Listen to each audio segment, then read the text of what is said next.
अखण्डमण्डलाकारं व्याप्तं येन चराचरं तत्पदं दर्शितं येन तस्मै श्रीगुरवे नमः। नमः संस्कृताय। प्रिय छात्रों, आज हम कक्षा 7 की रुचिर नामक पुस्तक से प्रथम पाठ सुभाषितानि पढ़ेंगे। सुभाषितानि जिसका अर्थ होता है सुंदर कथन, सुंदर वचन, जिनसे हमारा जीवन भी सुंदर बनता है। अतः हम प्रथम श्लोक की ओर देखते हैं। पृथिव्यां त्रीणि रत्नानि जलम मन्नं सुभाषितं मूढ़ै पाषाणखण्डेषु रत्न संज्ञा विधीयते। अर्थात इस पृथ्वी पर त्रीणि रत्नानि, तीन प्रकार के ही रत्न हैं। जलम जल, अन्नम अन्न, सुभाषितम सुंदर वचन, मूढ़ई मूर्ख लोगों के द्वारा, दुर्बुद्धि लोगों के द्वारा, अल्पमति लोगों के द्वारा, पाषाण खंडेषु पत्थर के टुकड़ों में ही रत्न संज्ञा विधीयते रत्नों की संज्ञा दी गई है। सार, इस पृथ्वी पर तीन प्रकार के रत्न ही हैं। जल, जो कि मनुष्य की प्यास बुझाता है, अन्न, जिससे प्राणियों के प्राणों की रक्षा होती है, और सुभाषितम, जिससे मनुष्य का जीवन सुंदर बनता है। अब इसी पाठ का दूसरा श्लोक। सत्येन धार्यते पृथ्वी सत्येन तपते रविः सत्येन वाति वायुश्च सर्वं सत्ये प्रतिष्ठितम्।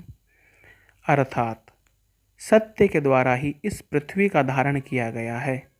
सत्य के द्वारा ही यह सूर्य भी ताप देता है।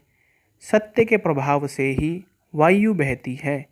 सर्वम सत्ये प्रतिष्ठितम, सब कुछ सत्य पर ही आधारित है। सार, ईश्वर भी सत्य स्वरूप है। अर्थात सभी ब्रह्मांड, संपूर्ण लोक इस सत्य ने ही धारण किए हुए हैं। अब हम इसके तृतीय श्लोक की ओर बढ़ते हैं। दाने तपसि शौर्य च विज्ञाने विनयेन ये विस्मयो नहि कर्तव्यो बहुरत्ना वसुंधरा। अर्थात दान देने में, तपस्या करने में, परिश्रम करने में, और शौर्य और पराक्रम दिखाने में, विज्ञाने विशिष्ट ज्ञान प्राप्त करने में, नई नई चीज़ें सीखने में, विनये विनम्रता में, नए नीति का आचरण करने में, विस्मयो नहीं कर्तव्यो, हमें हैरान नहीं होना चाहिए, हमें विस्मय नहीं करना चाहिए। बहुरत्ना वसुंधरा, क्योंकि पृथ्वी बहुत सारे रत्नों की जननी है। अब हम चतुर्थ श्लोक को देखते हैं। सद्भिरेव सहासेत सद्भिः कुर्वेत संगतिं सद्भिः विवादं मैत्रीं च न सद्भिः किंचिदाचरेत। इस श्लोक में सत्संगति या सज्जनों का महत्व बताते हुए समझाया गया है कि सद्भिरेव, सज्जनों के साथ ही, सह आसीत, रहना चाहिए या बैठना चाहिए।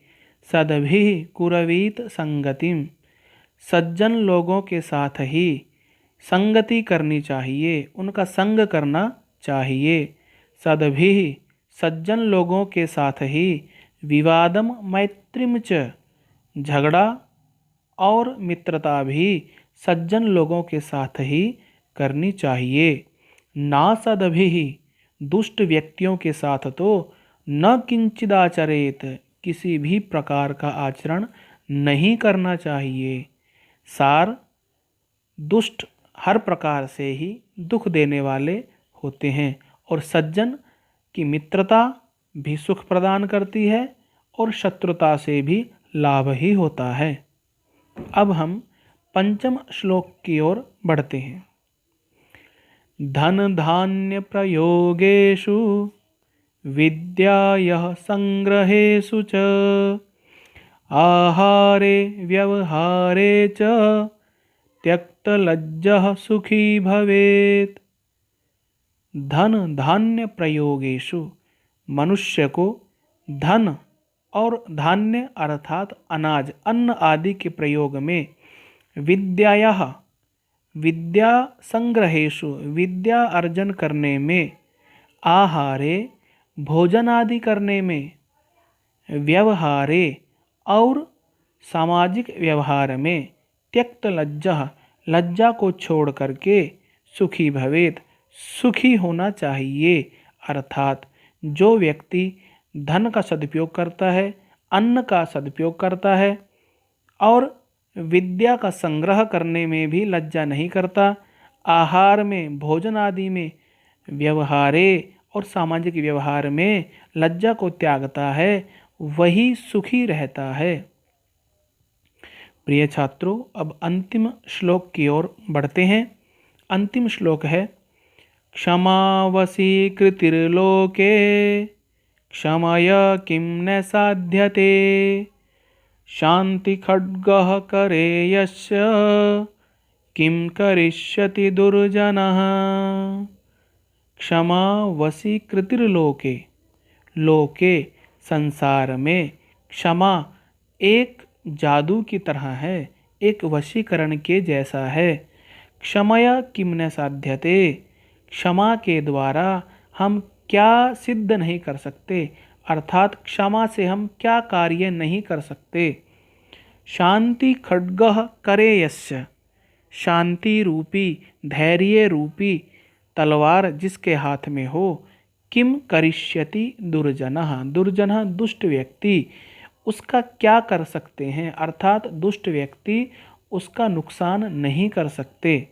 भाव यह है कि क्षमा करने से और जीवन में धैर्य रखने से मनुष्य सभी प्रकार के विवादों को जीत सकता है, क्योंकि शांति रूपी खड्ग जिसके हाथ में है ऐसे व्यक्ति का दुर्जन कुछ नहीं बिगाड़ सकते। तो छात्रों, ये आज के इन श्लोकों की व्याख्या। धन्यवाद।